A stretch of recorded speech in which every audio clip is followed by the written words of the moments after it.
दोस्तों तो रिमझिम सीरियल की कहानी अब लेने वाली है एक बहुत ही बड़ा शॉकिंग टर्न। समीर और अमायरा की शादी की सारी रस्में हो चुकी हैं पूरी और अब दोनों मिलकर हनीमून पर जाने का प्लानिंग बना रहे हैं।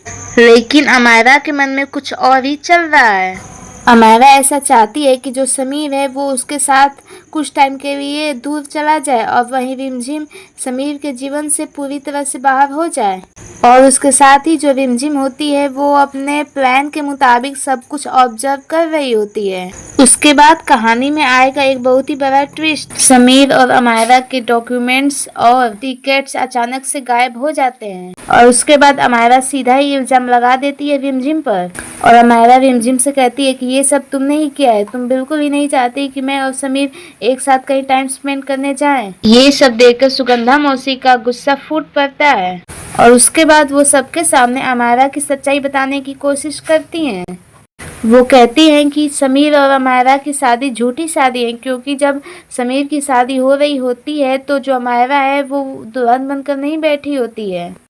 और ये सभी बातें सुनकर समीर भी काफी ज्यादा शौक में हो जाता है। उसके बाद वो अमायरा से करने लगता है काफी ज्यादा सवाल और जवाब। उसके बाद समीर अमायरा से पूछता है क्या जो मौसी कह रही है वो सच है। उसके बाद अमायरा और मोहिनी दोनों काफी ज्यादा डर जाती हैं, क्योंकि उनको ऐसा लगता है कि कहीं उनका सच सामने ना आ जाए। तभी जो मोहिनी है वो मौसी को पागल बताकर सबकी ध्यान को भटका देती है। जो रिमझिम है वो सभी सिचुएशन को संभालने की कोशिश करती है, लेकिन रिमझिम को अंदर ही अंदर अपनी मौसी की बातों पर बिलीव होने लगता है। और उसके बाद रिमझिम को हर एक पर ऐसा एहसास हो रहा है कि जो समीर की शादी हुई थी उसके साथ फेरे अमायरा ने नहीं बल्कि रिमझिम ने खुद लिए थे।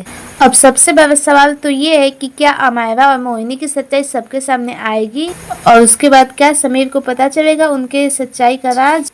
और यदि समीर के सामने असली शादी का सच आया तो क्या वो कभी अमायरा को माफ कर पाएगा। अपनी राय कमेंट बॉक्स में जरूर बताइएगा। ऐसे ही न्यू एंड इंटरेस्टिंग अपडेट को जानने के लिए चैनल को सब्सक्राइब जरूर कर लीजिएगा।